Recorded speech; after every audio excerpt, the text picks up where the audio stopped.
Hello everyone. Last class में हमने basically geometric mean के बारे में पढ़ा था और अलग अलग केसेस पढ़े थे कि फ्रीक्वेंसी डिस्ट्रीब्यूशन में क्या फार्मूला होगा, फ्रीक्वेंसी कंटिन्यूस में क्या फार्मूला होगा, और भी हमने उसके मेरिट्स और डीमेरिट्स पढ़े थे। आज की क्लास में हम बिगिन करेंगे पढ़ना हार्मोनिक मीन। हार्मोनिक मीन ज़्यादा बड़ा चैप्टर तो नहीं है। बेसिकली अभी तक हमने जो भी पढ़ा है वो मेजर ऑफ सेंट्रल टेंडेंसी के अंडर आता है और उन सब का यूज करके हम एवरेज कैलकुलेट करते हैं। ठीक है। आज की क्लास में जैसा मैंने बोला हार्मोनिक मीन पढ़ना चालू करेंगे। अब हार्मोनिक मीन बेसिकली क्या होता है? Harmonic mean of a number of observations, ठीक है, is the reciprocal of arithmetic mean. ठीक है, is the reciprocal of arithmetic mean of the reciprocal of given values. मतलब बेसिकली अगर आपका फॉर्मूला होता है 1/n समेशन ऑफ एक्स आई, ये फॉर्मूला है आपका अर्थमेटिक मीन का, तो अगर आप इसी का रेसिप्रोकल ले लेंगे, ठीक है। अब देखिए, सिंपली इसी का रेसिप्रोकल लेने से नहीं होगा। रेसिप्रोकल अर्थमेटिक मीन का तो आप लेंगे ही, but reciprocal of the given values का भी लेंगे। मतलब आपकी गिवन वैल्यूज अगर 1 2 3 है या x1 x2 से लेके xn है जो कि xi के बराबर है, xi आपका फ्रॉम 1 से लेके n तक है, तो जब इसका भी आप रेसिप्रोकल लेंगे और होल अपॉन का रेसिप्रोकल लेंगे, फिर 1 अपॉन समेशन ऑफ ये करेंगे, तो आपका जाके हार्मोनिक मीन का फॉर्मूला आएगा जो कि ये रहेगा। तो आपका जाके हार्मोनिक मीन का फॉर्मूला आएगा जो बेसिकली ये रहेगा।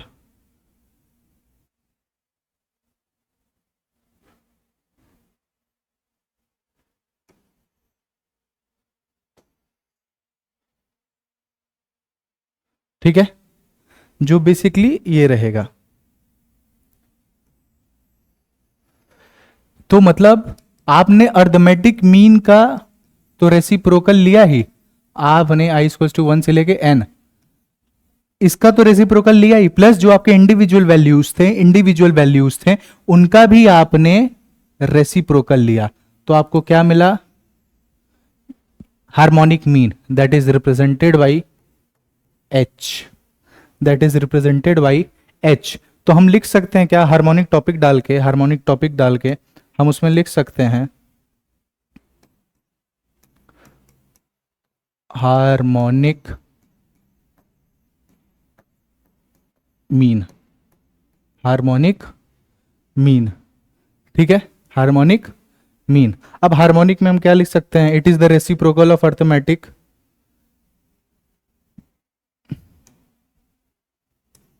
It is the reciprocal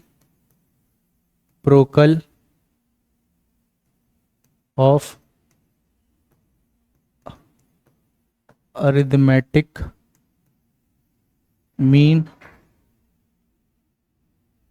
of the reciprocal of the values given. ठीक है, ये होता है हमारा डेफिनेशन ऑफ हार्मोनिक मीन। हमने फॉर्मूला क्या पढ़ा? हमने फॉर्मूला पढ़ा जब आप रेसिप्रोकल ले लें हार्मोनिक मीन का मतलब summation of i equal to 1 से लेके n। ठीक है, बट आप इंडिविजुअल्स वैल्यूज की भी जब आप रेसिप्रोकल ले लें तब आपको जो मिलता है वो है आपका harmonic mean.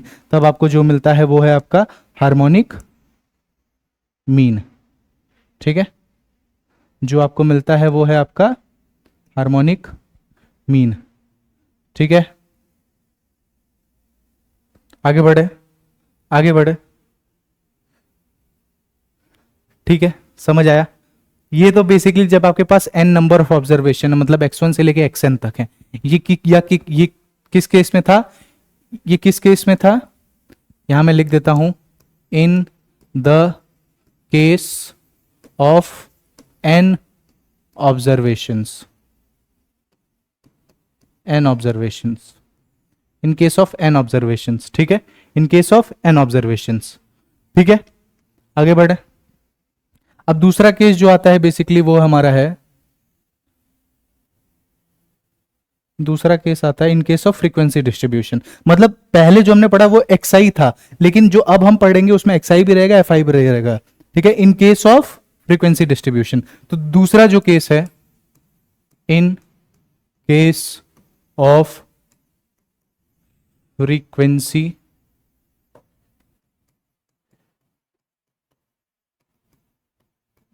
Distribution, in case of frequency distribution. ठीक है,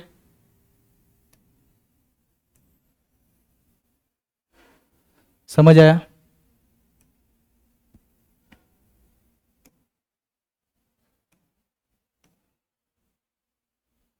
ठीक है, अब basically in case of frequency distribution में हमें क्या करना है, in case of frequency distribution में क्या करना है, हम जैसे यहां पे देख रहे हैं कि हम जैसे यहां पे देख रहे हैं कि इन case of frequency distribution XI और एफआई दिया हुआ है, तो उस केस में ये आ जाता है। ठीक है, f i upon x i, summation of f i upon x i. तो वो क्या फॉर्मूला हो जाएगा, ये सिंपली यही फॉर्मूला हो जाएगा, सेम वही फॉर्मूला था, बस ये लग जाएगा। मतलब कि आपका जो फॉर्मूला था 1/, ठीक है एक मिनट जरा,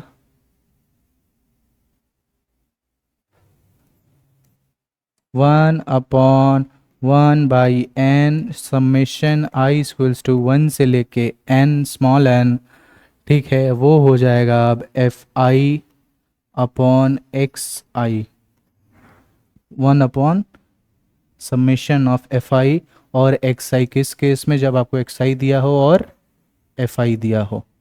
आई क्या है, 1 से लेके n तक की वैल्यूज। ठीक है, समझ आया? आई क्या है, 1 से लेके n तक की वैल्यूज, समझ आया? ठीक है, आई क्या है, 1 से n तक की वैल्यूज। ठीक है, ये फॉर्मूला था हमारा, समझ आया? ठीक है, आगे बढ़े, आगे बढ़े। ठीक है, अब आते हैं मेरिट्स और डीमेरिट्स पे। थोड़ा मेरिट्स और डीमेरिट्स देख लें भैया इसके, merits and demerits of harmonic mean. अब मेरिट्स एंड डीमेरिट्स में क्या है, देखिए मेरिट्स में आता है पहले तो रिजिडली डिफाइंड है, बेस्ड अपॉन ऑल ऑब्जर्वेशन है, सुटेबल फॉर मैथमेटिकल ट्रीटमेंट है। ठीक है, just like geometric mean, just like geometric mean, it is not affected by fluctuation of sampling. ठीक है, it is not affected by fluctuation of sampling. तो इसका merit क्या कहता है, बेसिकली इसका मेरिट ये कहता है, इसका मेरिट ये कहता है कि it is rigidly defined. Merit की बात करें, अगर हम मेरिट की बात करें तो पहला है इट इज रिजिडली डिफाइंड। ठीक है, दूसरा है सुटेबल फॉर मैथमेटिकल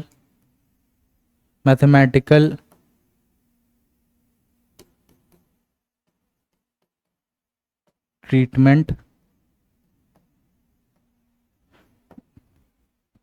ठीक है, तीसरा है based upon all observations, based upon all observations. ठीक है, बेस्ड अपॉन ऑल ऑब्जर्वेशंस। और ज्योमेट्रिक मीन जैसा इसमें फ्लक्चुएशन ऑफ सैंपलिंग से कोई इफेक्ट नहीं पड़ता है। लाइक ज्योमेट्रिक मीन, लाइक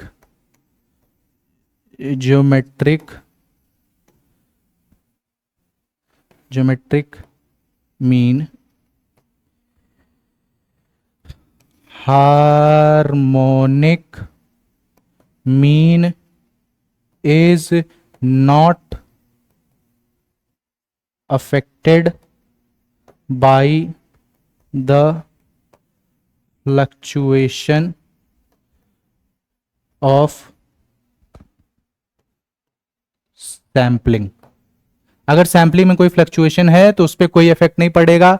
ठीक है, रिजिडली डिफाइंड होता है। ठीक है, रिजिडली डिफाइंड होता है। रिजिडली डिफाइंड होता है, सुटेबल फॉर मैथमेटिकल ट्रीटमेंट है, सुटेबल फॉर मैथमेटिकल ट्रीटमेंट है हमारा, ठीक है, और बेस्ड ऑन ऑल ऑब्जर्वेशंस है, बेस्ड ऑन ऑल ऑब्जर्वेशंस है, ठीक है। और चौथा है just like geometric mean, harmonic mean is not affected by fluctuation of sampling, ठीक है, harmonic mean is not affected by the fluctuation of sampling, ठीक है। समझ आया, समझ आया, आगे बढ़े, ठीक है, आगे बढ़े, चलिए आगे बढ़ते हैं भाई। अब इसके डीमेरिट्स पे आ जाते हैं थोड़े। अब इसके डीमेरिट्स पे बेसिकली ये है, हाँ एक चीज और कि it gives great importance to small items and is useful only when small items have to be given a greater weightage। मतलब हार्मोनिक मीन तभी यूज कर सकते हैं जब ऑब्जर्वेशंस में थोड़ी डिस्पैरिटी है, कुछ आइटम्स को हम ज्यादा वेटेज दे रहे हैं, कुछ को कम दे रहे हैं, जिसको कम दे रहे हैं उसको ज्यादा वेटेज देके हम हार्मोनिक मीन का यूज कर सकते हैं, ठीक है। It gives greater importance to small items and is useful when small items have to be given a greater weightage, ठीक है। जब हम एक ज्यादा अच्छा इंपॉर्टेंस स्मॉल आइटम्स को देते हैं, चौथा पॉइंट, पांचवा पॉइंट मैं लिखना भूल गया,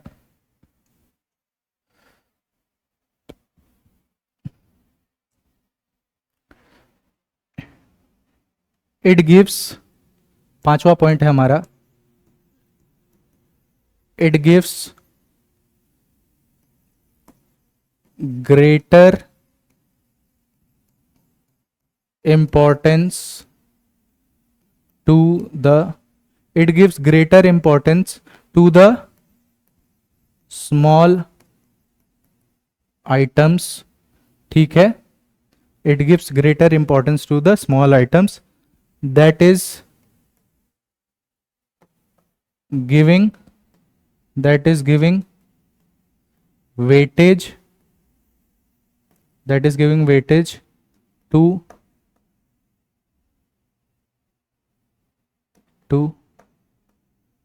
small items, ठीक है। ये इसका पांचवा पॉइंट है, समझ आया, आगे बढ़े, ठीक है। अब इसके डीमेरिट्स पे बात करते हैं। डीमेरिट्स इसके बेसिकली क्या है? पहला तो है harmonic is not easy to understand and is difficult to compute. मतलब आपको रेसिप्रोकल निकालना है, बस ज्योमेट्रिक अर्थमेटिक मीन का आपको रेसिप्रोकल नहीं निकालना है, जितनी भी इंडिविजुअल वैल्यूज हैं, ऑब्जर्वेशन हैं, उनका रेसिप्रोकल पहले करके फिर आपको जो अर्थमेटिक मीन निकलेगा फिर वो आपको निकालना रहेगा harmonic mean. So it is very difficult to calculate harmonic mean just because of the fact that it has a reciprocal factor to it। ठीक है, समझ आया? You got to do the reciprocal factor of the arithmetic mean and before that you have to reciprocate the individual values which takes time, which takes effort, क्योंकि mathematical calculations ज्यादा बढ़ जाती हैं इनसे। ठीक है, सोल इसका जो अकेले एक डीमेरिट है वो बस यही है। समझ आया? ठीक है, एक फट से एक क्वेश्चन कर लेते हैं, ताकि हमें आइडिया लग जाए। देखिए, अब इसमें लिखा हुआ है a cyclist pedal from his house at to his college at speed of 10 miles per hour। ठीक है, and back from college to his house at 15 miles per hour। Find the average speed. अब average speed हमें करनी है, मतलब अपने college जाता है 10 miles per hour की स्पीड से और घर से, कॉलेज से घर वापस आता है 15 miles per hour के हिसाब से। ठीक है, इसमें हमें एवरेज स्पीड फाइंड करनी है। अब अगर हम जितना भी डिस्टेंस है उसके घर से लेके कॉलेज तक का वो x मान लें, ठीक है, x मान लें, तो क्या हम ये बता सकते हैं कि x mile x upon 10 hours में कितना डिस्टेंस वो कवर कर लेगा? ठीक है, समझ आया? मतलब अरे अगर हमें बेसिक, देखिए हमें स्पीड क्या दे रखा है, 10 दिया है, डिस्टेंस हमने क्या माना है, एक्स माना है, ठीक है, एक्स माना है, समझ आया। अब अगर हमें टाइम निकालना है तो हम फॉर्मूला जानते हैं, डिस्टेंस अपॉन स्पीड, ठीक है, ये फॉर्मूला होता है हमारा। हमें टाइम दिया ही हुआ है, बेसिकली हमें टाइम दिया ही हुआ है, हमें टाइम कितना दिया है भाई, हमें डिस्टेंस हमने लिया एक्स, टाइम दिया है 10। तो क्या हम ये बता सकते हैं कि घर से कॉलेज जाने में जो टाइम लगता है दैट इज एक्स अपॉन 10, ठीक है, समझ आया। और वापस आने में सेम चीज, वापस आने में जो टाइम लगता है दैट इज एक्स अपॉन 15, ठीक है। तो हमने टोटल डिस्टेंस कितना कवर किया, एक्स जाने में, अगर ये घर है इसका और ये स्कूल है, ये इसका होम है, ठीक है, यहां से ये एक्स डिस्टेंस कवर कर रहा है, ठीक है, लेकिन वापस उतना ही एक्स डिस्टेंस जा रहा है, बस टाइम का फर्क है। 10 घंटे में आता है तो 15, सॉरी स्पीड का फर्क है, 10 माइल्स पर आवर के हिसाब से आता है तो 15 माइल्स पर आवर के हिसाब से वापस जाता है, सिर्फ स्पीड का फर्क है, डिस्टेंस वही सेम है। तो हमने टोटल डिस्टेंस कितना कवर किया, पहले यहां तक एक्स, फिर वहां से वापस गया तो 2x, तो 2x हमारा टोटल डिस्टेंस कवर हुआ, ठीक है। टाइम हमें कितना जाने आने में लगा, जाने में इतना, आने में इतना, और डिस्टेंस हमारा टोटल हमने कितना कवर किया है, दैट इज 2x, ठीक है, दैट इज 2x, ठीक है, दैट इज 2x। कितने आवर्स में 2x कवर किया है उसने, बेसिकली कितने आवर्स में उसने 2x कवर किया है, उसने जो आने जाने में डिस्टेंस कवर किया था वो था 2x, कितने आवर्स में, x upon 10 plus x upon 15 hours में। क्या इतने आवर्स में उसने 2x का डिस्टेंस कवर किया है, ठीक है, समझ आया, समझ आया। तो हम क्या एवरेज स्पीड इससे निकाल सकते हैं, स्पीड का फॉर्मूला क्या था, डिस्टेंस अपॉन टाइम, ठीक है, डिस्टेंस हमें पता है 2x है, upon x by 10 plus x by 15, ठीक है, x बाई 10 x बाई 15, समझ आया।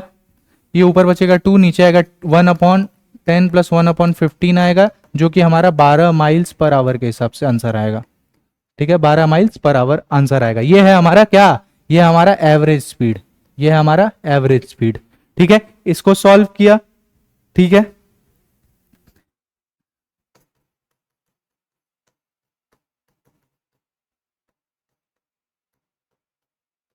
पंद्रह 30 आया, 3x प्लस 2x आया, 5x अपॉन 30 आया, दैट इज x अपॉन 6 आया, ठीक है।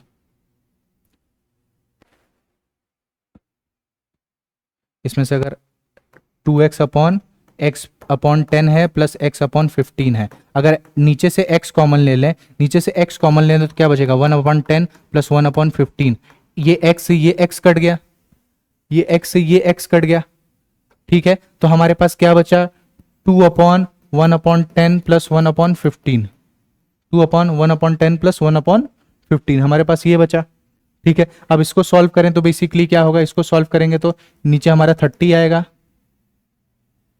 नीचे हमारा 30 आया, ठीक है, 3 प्लस 2 5 आया, और ये 2 आया, 2 अपॉन ये हमारा 5 अपॉन 3 1/6 आया, ऊपर हो जाएगा। अब इसको अगर ये करेंगे तो ये रिवर्स हो जाएगा, 12 miles per hour, 12 miles per hour, समझ आया, ठीक है। ये था हमारा आंसर, ठीक है, समझ आया, ठीक है, आगे बढ़े।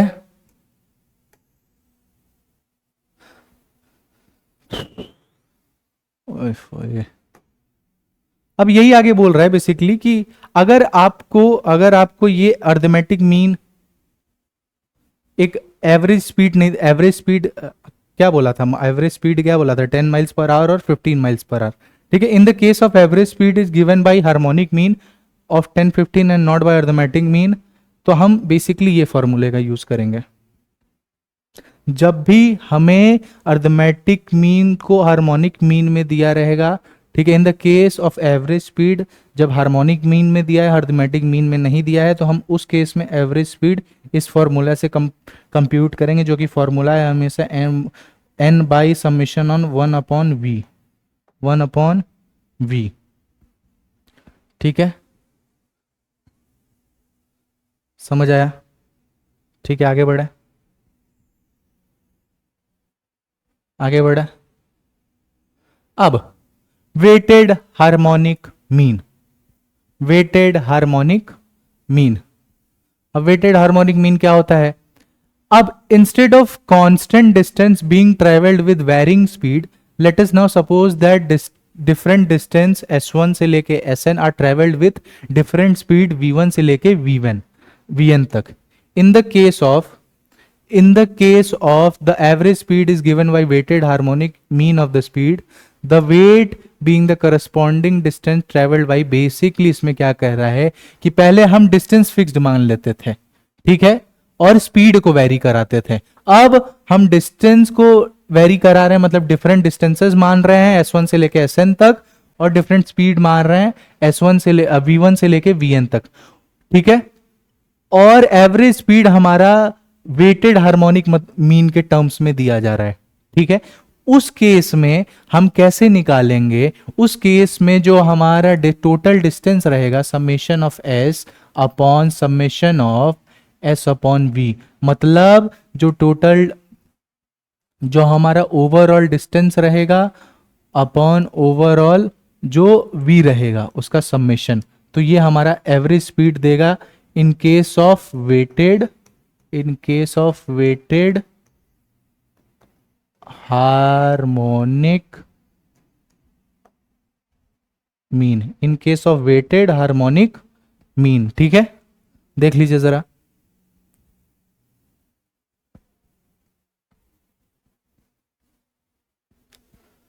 ठीक है। बेसिकली हमें कह रहा है कि हमने लास्ट एग्जांपल में बेसिकली हमने डिस्टेंस को कांस्टेंट रखा और स्पीड को वेरी कराया, पर अगर हमें डिस्टेंस भी अलग अलग दी है और स्पीड भी अलग अलग दी है तो फिर हम कैसे उसका कंप्यूट करेंगे एवरेज स्पीड? तो उसका फॉर्मूला ये है, S1 प्लस S2 से लेके Sn, मतलब सारे डिस्टेंसेस का सम अपॉन S1 जो भी रहेगा distance 1 upon speed 1 plus distance 2 upon speed 2 से लेके Sn तक, जितना भी टर्म है, जितना भी ऑब्जर्वेशन है वहां तक, ठीक है। तो ये फॉर्मूला होता है आपका एवरेज स्पीड कैलकुलेट करने का in case of weighted harmonic mean, in case of weighted harmonic mean, ठीक है। समझ आया? समझ आया? ठीक है, in case of weighted harmonic mean. आगे बढ़े,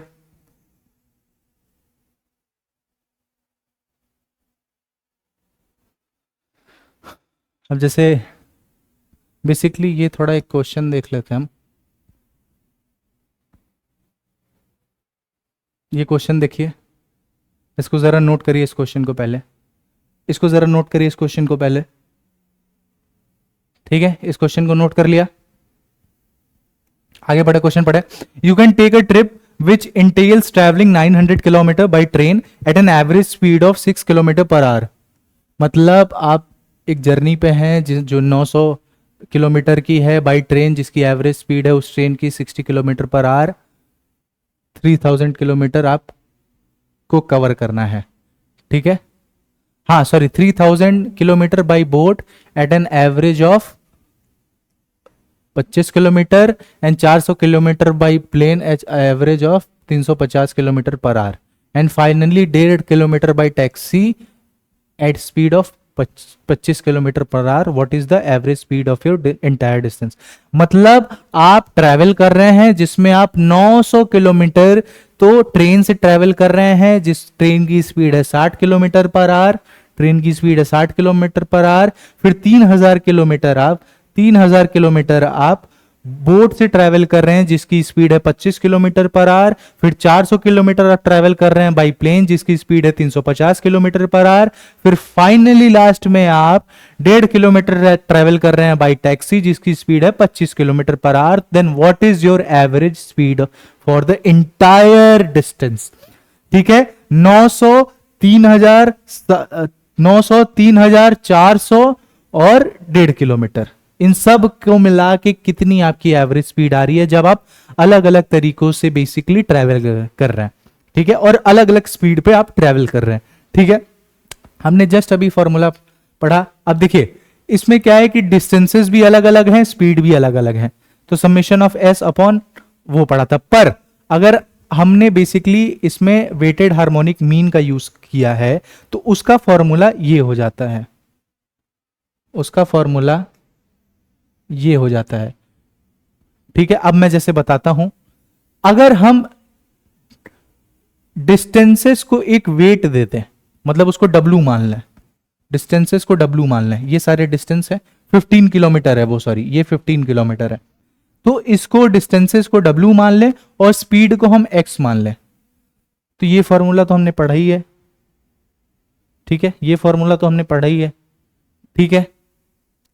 distance upon speed, distance upon, अरे बेसिकली ये क्या है भाई, ये क्या है, ये डिस्टेंस अपॉन स्पीड है, ये इन द केस ऑफ ये डिस्टेंस अपॉन स्पीड है, in the case of weighted, in the case of weighted harmonic mean, in the case of weighted harmonic mean, in the case of weighted harmonic mean, समझ आया, in the case of weighted harmonic mean। हमने ऊपर क्या पढ़ा था, summation of s upon summation of s by v, ठीक है, s distance था और v स्पीड थी, ठीक है। ऐसे ही हमने यहां पे W को डिस्टेंस मान लिया और X को स्पीड मान ली, ठीक है, बस यही फर्क है। सेम फॉर्मूला लगाया, X का कॉलम हमें पता ही, स्पीड का कॉलम, स्पीड को एक जगह लिख दिया हमने, यहां X का कॉलम बनाया, यहां W का कॉलम बनाया, यहां स्पीड एक जगह लिखा 60, 25, 340, 60, 25, 350 और 25, ठीक है। अब W का कॉलम बनाया, W का कॉलम बनाया हमने, W के कॉलम में हमने सारी करस्पॉन्डिंग डिस्टेंसेस लिखी, 900, 3000, 400 और 15 किलोमीटर। अब हमने W बाई एक्स का कॉलम बनाया, W बाई एक्स का कॉलम बनाया। अगर हम इसका टोटल करें, अगर हम इसका टोटल करें, समेशन ऑफ W करें, समेशन ऑफ W कितना आ रहा है, 4315, ठीक है।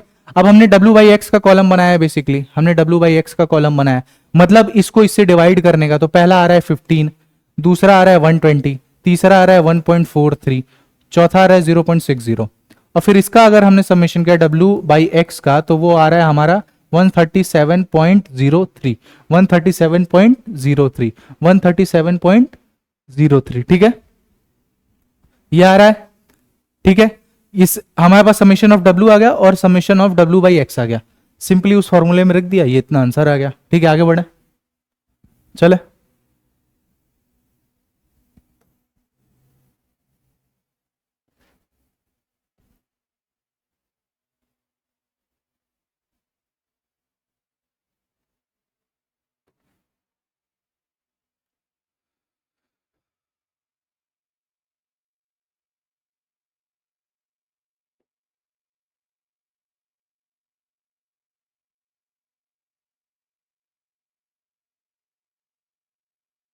हाँ, एक चीज जो मैं अभी डिस्कस करना चाहता हूँ वो बेसिकली ये है कि अगर हमारे पास, सपोज करिए आप कि अगर हमारे पास अलग अलग जो हमने अभी एवरेजेस पढ़े, बेसिकली आज की क्लास में सारा एवरेज का हो गया, वो कुछ नहीं, आज की क्लास में सारा एवरेज का हो गया है, ठीक है। अगर हम ये अब चाहते हैं कि हम अलग अलग, अब कौन से एवरेजेस का, जितने भी पढ़े वो बेसिकली हमें एवरेज ही देते हैं, वो सेंटर ऑफ द डिस्ट्रीब्यूशन ही देते हैं एक तरीके से, ठीक है। तो इसमें कौन सा हम यूज करें, कौन सा बेस्ट है हमारे लिए, कौन सा बेस्ट है हमारे लिए, तो कोई नहीं, क्योंकि सबके अपने मेरिट्स हैं और सबके अपने डीमेरिट्स हैं। तो आप ऐसे नहीं बोल सकते कि मैं ये यूज करूंगा या मैं ये यूज करूंगा, वैसा हो नहीं सकता। सबके अपने मेरिट्स हैं और सबके अपने डीमेरिट्स हैं, ठीक है। इसीलिए ज्यादा कोई फिक्स्ड नहीं रहता है। हम क्या होता है कि बेसिकली हमने अलग अलग केसेस पढ़े, ज्योमेट्रिक मीन किस में लगता है, जब आपको ग्रोथ ऑफ पॉपुलेशन पता करनी हो, इंटरेस्ट रेट पता करनी हो, ये सब पता करनी हो, तो उस केस में आप बेसिकली इसका यूज करते हैं। ठीक है, उस केस में आप इसका यूज करते हैं। फिर हार्मोनिक मीन में जब हम तब यूज करते हैं जब हमें स्मॉल आइटम्स को जो स्मॉल आइटम्स ऑब्जर्वेशंस में उनको वेटेज देनी हो और फिर उनका यूज करना हो कैलकुलेशन के लिए, मैथमेटिकल ट्रीटमेंट के लिए, तब हम यूज करते हैं। ऐसी सबके लिए अलग अलग है। ठीक है, ऐसी सबके लिए अलग होता है। कभी कभार क्या होता है, क्वेश्चन में स्पेसिफिकली लिख देता है। अब जैसे find the mean median mode obviously लिखा है, वैसे ही बोलेगा कि find the harmonic mean, find the geometric mean. ठीक है, उस क्वेश्चन में जैसा मेंशन रहेगा आपको वैसे ही करना है। ठीक है, अब जैसे यहां पे एक टॉपिक है selection of average. Selection of average में बेसिकली हम क्या सिलेक्ट करें? अब देखो, ये तो है कि देखो जितने भी हमने एवरेजेस पढ़े उसका एक प्रैक्टिकल पर्पसेस तो है कि यूज तो हो सकता है कहीं ना कहीं। ठीक है, each one of the average has its own merit and demerit. Her averages का अपना मेरिट और डीमेरिट है। दस its own particular field of importance and utility, मतलब कि हर एवरेजेस का अपना पर्टिकुलर फील्ड है इंपॉर्टेंस का और उसकी अपनी एक यूटिलिटी है। ठीक है, समझ आया? We can not use the average indiscriminately. A judicious selection of average depending on the nature of data and the purpose is inquiry for essential sound statistical analysis. हाँ, तो since arithmetic mean satisfies all property, since arithmetic mean satisfies all property of ideal average as laid down by Professor Yule, is familiar to layman and further has wide application, it may be regarded as the best average। मतलब arithmetic mean ही सबसे important और best average है because it satisfies all the ideal properties, all the properties, it satisfies all the properties, so arithmetic mean is the best and ideal average that should be used। ठीक है, समझ आया? समझ आया? समझ आया? ठीक है, अब देखिए, अब पार्टीशन वैल्यूज क्या होती हैं? पार्टीशन वैल्यूज होती हैं जो सीरीज को नंबर ऑफ इक्वल पार्ट में डिवाइड करते हैं, विच divides the series into number of equal parts, which divide the series into number of equal parts. ठीक है, इसी को कहते हैं पार्टीशन वैल्यूज। ठीक है, इसी को कहते हैं पार्टीशन वैल्यूज। अब जैसे 3 points on which divide on 3 points which divide the series into 4 equal parts are called quartiles। quartiles क्या होते हैं? अब हम quartiles पे आ जाते हैं, जरा quartiles पे आ जाएं। अब हमारा टॉपिक है quartiles।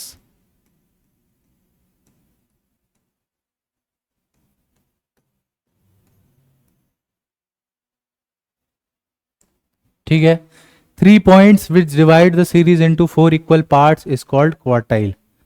ठीक है, समझ आया? 3 points which divide the series, 3 points which divide the series in 4 equal parts is called quartiles. देखो 4 इक्वल पार्ट्स में बांट रहा है बेसिकली, तो उसको हम क्वार्टाइल कह रहे हैं। तो जो फर्स्ट 3 क्वार्टाइल्स है हमारे, the first 3 quartiles are called as, the first 3 quartiles are called as first, second and third quartile respectively। ठीक है, पहले 3 क्वार्टाइल को हम first quartile, second quartile, third quartile कहते हैं। ठीक है, Q1 Q2 Q3, Q1 Q2 Q3। अब Q1 क्या होता है? 25% ऑफ द ये ऑब्जर्वेशन होता है, ठीक है, exceeded by 75% of the observation. और सेकंड में क्या होता है, सेकंड कोइंसाइड विथ मीडियन। मतलब बेसिकली इसका कहने का मतलब ये है कि जो हमारा जैसे क्वार्टाइल वन, फर्स्ट क्वार्टाइल को हम Q1 कहते हैं, जो 25% ऑफ द ऑब्जर्वेशन को कवर करता है।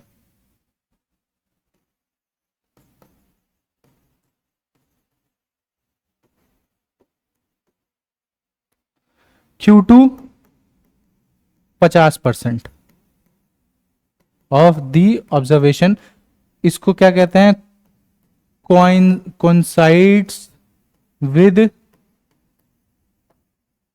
मीडियन।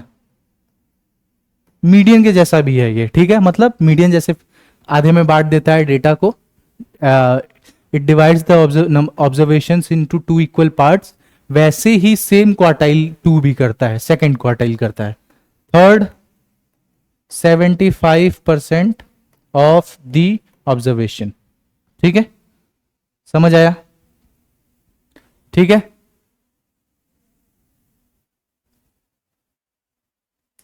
चले आगे,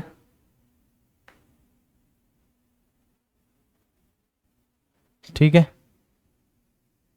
चले इसी क्वेश्चन में। अब जैसे ये क्वेश्चन है, ये क्वेश्चन है, ये क्वेश्चन है, बेसिकली वो कह रहा है कि 8 coins were tossed together and the number of head resulting was noted. मतलब 8 कॉइन को एक साथ उछाला गया और जितने भी नंबर ऑफ हेड्स आए उनको नोट किया गया, ठीक है। The operation was repeated 256 times. और ऐसी चीज बार बार जो उछाला गया, वो कितनी बार उछाला गया, 256 बार। The operation was repeated 256 times and the frequency that were obtained for different values of x, the number of heads are shown in the।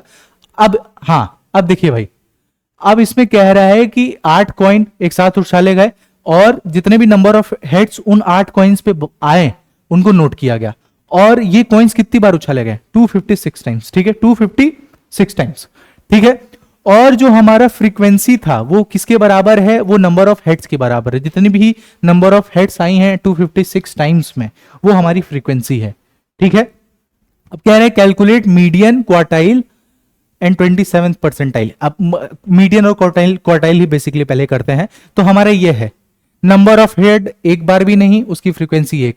Number of head एक बार आया है तो नंबर ऑफ हेड एक बार आने की जो आया है, ऐसी फ्रीक्वेंसी हमारी 9 है, ऐसी फ्रीक्वेंसी हमारी 9 है, ठीक है,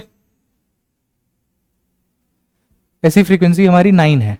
नंबर ऑफ हेड अगर 2 बार आया, 26 बार ऐसा आया। नंबर ऑफ ये हेड 3 बार आया तो 59 टाइम्स रिपीट हुआ है नंबर ऑफ हेड 3 बार, ठीक है। नंबर ऑफ हेड 4 बार जो रिपीट हुआ है वो 72 टाइम्स है। नंबर 5, 6 ऐसे करके 8 तक है, ठीक है। मतलब अगर एक कॉइन को यहां एक्स का कॉलम बेसिकली अगर बना लें, यहां एक्स का अगर कॉलम बना लें हम, यहां अगर हम एक्स का कॉलम बना लें, अगर हम यहां एक्स का कॉलम बना लें, ठीक है, और फिर यहां हम एफ का कॉलम बना लें, तो ये हमने 8 बार कॉइन टॉस किया है, तो ये 0 से शुरू होके उस 8 टाइम्स तक, 8 बार तक जाएगा। 1 0 1 2 3 4 5 6 7 8, ठीक है, ये है, ठीक है, समझ आया, समझ आया, ठीक है। अब एफ पे आते हैं। एफ कितनी, 0 नंबर ऑफ हेड्स सिर्फ एक बार, 1 नंबर ऑफ हेड 9 टाइम्स, ये 26 times, 59 times, 72 times, 52 times, 29 times, 7 times और 1 टाइम्स, ठीक है।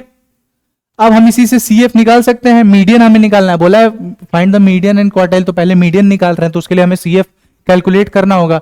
CF मैंने बताया था कि पहले का पहला है, वैसे ही लिख दीजिए, फिर इसमें एडिशन कर दीजिए तो वो 10 हो जाएगा, 36 हो गया, 95 हो गया, 167 हो गया, 219 हो गया, 248 हो गया, 255 हो गया और 256 हो गया, ठीक है, समझ आया, समझ आया, ठीक है। अब हम जानते हैं कि अगर हम समेशन ऑफ एफ कर दें, समेशन ऑफ एफ कर दें बेसिकली, तो अगर समेशन ऑफ एफ करेंगे वो हमारा एन होता है, तो समेशन ऑफ एफ कितना आ रहा है बेसिकली हमारा, समेशन ऑफ एफ कितना आ रहा है हमारा 256, 256। ठीक है, तो हम मीडियन निकालने का हमारा क्या प्रोसेस था, जितना भी n आया है उसको n बाई 2 कर दीजिए, मतलब 256 डिवाइडेड बाई 2 कर दीजिए, जो कि हमारा 128 के बराबर है। अब इसको देखिए क्या इससे कुछ बड़ा, जस्ट बड़ा नंबर CF में है, हाँ है भाई 167, तो ये हमारी एक मीडियन क्लास फिक्स हो गई। ठीक है, अब हम फॉर्मूला जानते ही हैं। ठीक है, हाँ सॉरी, इसमें बस x था और f था, तो अब क्यूमुलेटिव फ्रीक्वेंसी में जो हमने 128 से बड़ा देखा वो निकला 167, तो हमारा मीडियन क्या निकल के आया, x की वैल्यू, जो भी CF की करस्पॉन्डिंग x की वैल्यू होती है वही हमारा मीडियन हो जाता है। तो क्या हमारा है 4, 4 हमारा बन गया मीडियन, 4 हमारा बन गया मीडियन। समझ आया? अब हमने क्वार्टाइल निकालना समझा था कि क्वार्टाइल होता है हमारा 25%। ठीक है, इसको हम ऐसे भी लिख सकते हैं, दैट इज n बाई 4। ठीक है, दैट इज n बाई 4, मतलब हमारा जितना n है 246 बाई 4 कर देते हैं, तो हमारा आंसर आएगा 64। ये हमारा Q1 हो गया, ये हमारा Q1 हो गया, ये हमारा Q1 हो गया। ठीक है, अब ठीक है, समझ आया, समझ आया?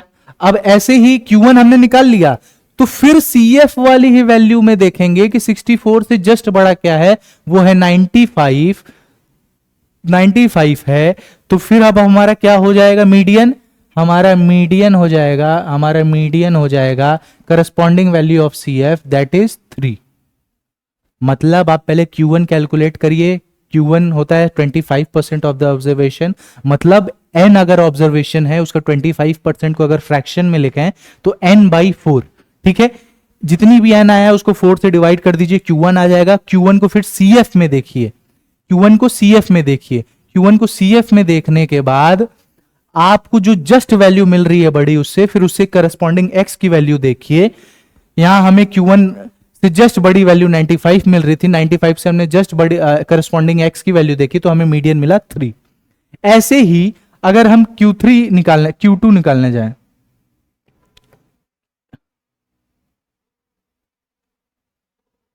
Q3 निकालने जाएं तो Q3 75% ऑफ द ऑब्जर्वेशन होता है।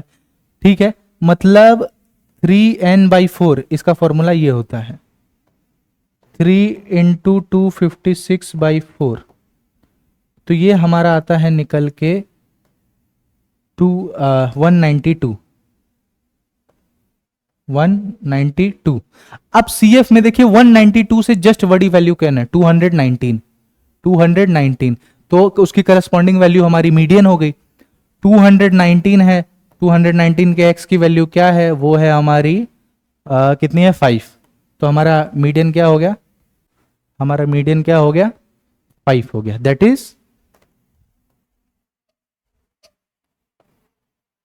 इज हमारा मीडियन।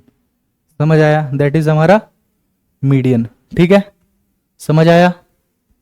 आगे बढ़े, आगे बढ़े, चलें आगे। आप देख लीजिए, आप समझ लीजिए एक बार अगर आपको समझना है तो।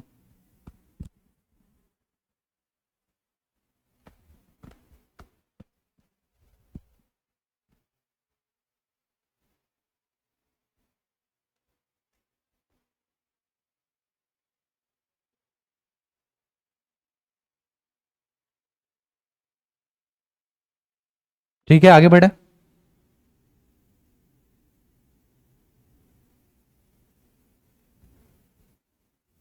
चलिए आगे बढ़ते हैं।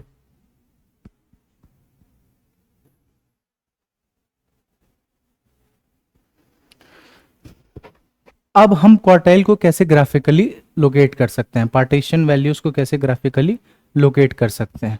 ठीक है, एक कर्व की मदद से लोकेट कर सकते हैं जिसको हम क्यूमुलेटिव फ्रीक्वेंसी कर्व या फिर ओजाइव कहते हैं। ठीक है, जैसे पहला स्टेप क्या होता है, हमें CF टेबल बनाना पड़ता है, हमें CF टेबल बनाना पड़ता है फर्स्ट स्टेप। फिर हमें क्लास इंटरवल लेना पड़ता है अलोंग द एक्स एक्सिस, जो भी हमारा मान लो 0 से 10 है, 10 से 20 है, तो ये एक्स एक्सिस पे हमारा 0, 10, 20, 30, 40 ऐसे ही करके है ना बेसिकली, 38 से 40 है, 40 से 50 है, ठीक है। तो ये हमारा एक्स एक्सिस पे क्या आ जाता है, क्लास इंटरवल आता है, ठीक है। तो पहले हम सी एफ का टेबल बनाएंगे, उसके बाद जो उसकी क्लास इंटरवल है वो एक्स एक्सिस पे प्लॉट करेंगे, ठीक है। समझ आया, प्लॉट द, और फिर जो उसकी करस्पॉन्डिंग सी एफ है, उसकी करस्पॉन्डिंग सी एफ है उसको हम वाई एक्सिस पे प्लॉट करेंगे। ये सपोज करिए आपका वाई एक्सिस है, ये वाई एक्सिस है और ये जेड एक्सिस है। तो यहाँ पे मान लीजिए सी एफ फ्रिक्वेंसीज आ रही हैं 1, फिर आ रहा है 2, फिर आ रहा है 3, ऐसे ऐसे करके, ठीक है। समझ आया, समझ आया, against the upper limit of the class, ठीक है। समझ आया, समझ आया, आगे आगे जैसे में आगे क्लियर हो जाएगा।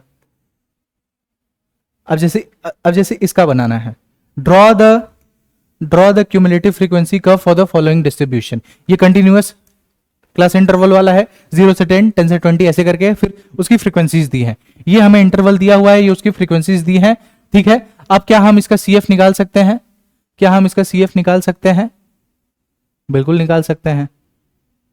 समझ आया, ठीक है। क्या हम इसका सी एफ निकाल सकते हैं, बिल्कुल निकाल सकते हैं। हाँ, दो टाइप का सी एफ निकला है, एक लेस देन सी एफ निकला है, एक मोर देन सी एफ निकला है। दो टाइप का सी एफ निकला है हमारा, एक लेस देन सी एफ निकला है और एक मोर देन सी एफ निकला है, ठीक है। अब बेसिकली क्या है कि जैसे जो हमारा ये जो सी एफ है उसको हम एक्स वाई एक्सिस पे सॉरी प्लॉट करेंगे, और जो हमारा क्लास इंटरवल है उसको हम एक्स एक्सिस पे प्लॉट करेंगे, ठीक है। Taking the marks group along X axis, C F along Y axis, ठीक है। जैसे सी एफ हमारे 4 से लेकर 24 से लेकर 49 तक है, उसको अगेंस्ट द अपर लिमिट रखेंगे। अपर लिमिट हमारे क्या है, 10 है, 20 है, 30 है, 40 है। तो ये लेस देन सी एफ वाले हमेशा अपर लिमिट के साथ जाएंगे और मोर देन सी एफ वाले हमेशा लेस देन के साथ जाएंगे। समझ आया, ठीक है। अब जैसे आगे देखते हैं इसमें, जैसे देखिए, ठीक है। तो हमने लेस देन का ये नंबर ऑफ स्टूडेंट जो फ्रीक्वेंसी थी हमारी, जो हमारा सी एफ वाला था, जो हमारा सी एफ वाला था उसको 1020 के फॉर्मेट में यहां लिख लिया, ठीक है। ये हमारी सी एफ वाली है, ठीक है, एक्स एक्स वाई एक्सिस पे, ये वाई एक्सिस है, ठीक है, ये एक्स एक्सिस। और इसमें क्या है बेसिकली, इसमें क्या है, इसमें क्लास इंटरवल है, इसमें क्या है,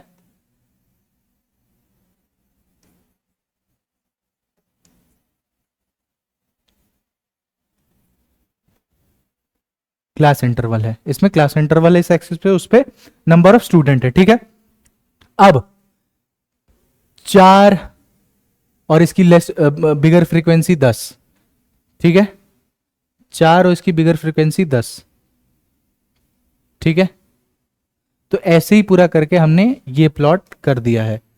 इस बेसिकली इस लाइन को कहते हैं मोर देन ओजाइव और इस लाइन को कहते हैं लेस देन ओजाइव, ठीक है। समझ आया, इस लाइन को कहते हैं मोर देन ओजाइव और इस लाइन को कहते हैं लेस देन ओजाइव। समझ आया, दोनों का दोनों सी एफ का हमने कॉमन लेके हमने ये प्लॉट किया है। समझ आया, ठीक है, आगे बढ़े।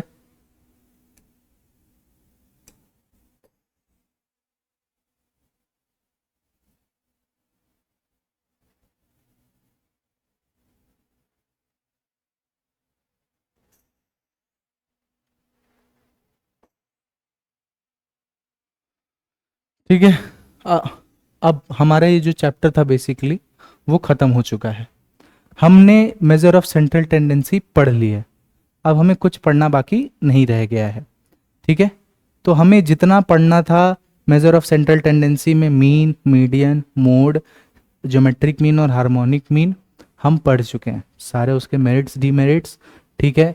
फिर सारे उसके बेसिकली फॉर्मूलाज अलग अलग सिचुएशंस के लिए, एक्स में, एक्स एफ आई में और कंटिन्यूस में क्या क्या फार्मूलाज होते हैं वो हमने पढ़ा। ये ओवरऑल इस प्लेलिस्ट में आपको यही मिलेगा, ठीक है। और हाँ, एक चीज़ बेसिकली मैं ये ज़रूर कहूँगा कि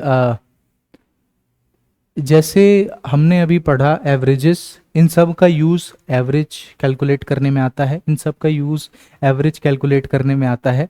हमने ये भी लास्ट में जाना कि सबसे बेस्ट एवरेज क्या है।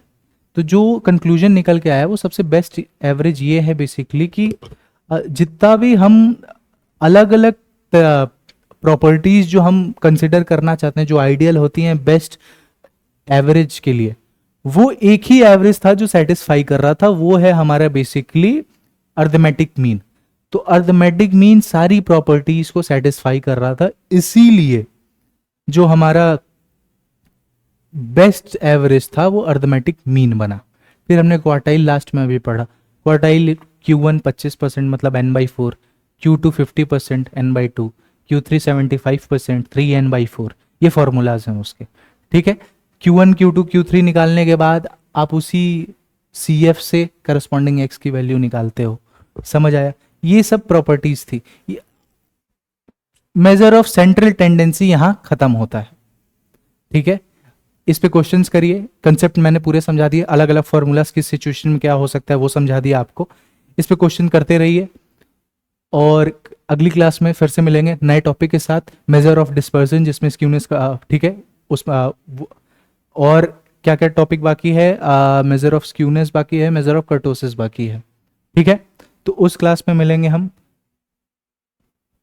ठीक है, और डिस्कस करेंगे नए कॉन्सेप्ट, नए फार्मूलेज, नए मेरिट्स और डीमेरिट्स पे, नए नए सिचुएशंस में क्या क्या फार्मूले होंगे। तब तक के लिए पढ़ते रहिए, हंसते रहिए। मैं चलता हूँ और कल की क्लास में नए टॉपिक के साथ मिलूंगा। तब तक के लिए आडियोस अमीगोस, पढ़ते रहिए क्योंकि वही काम ही है अभी फिलहाल करने को। और नमस्ते।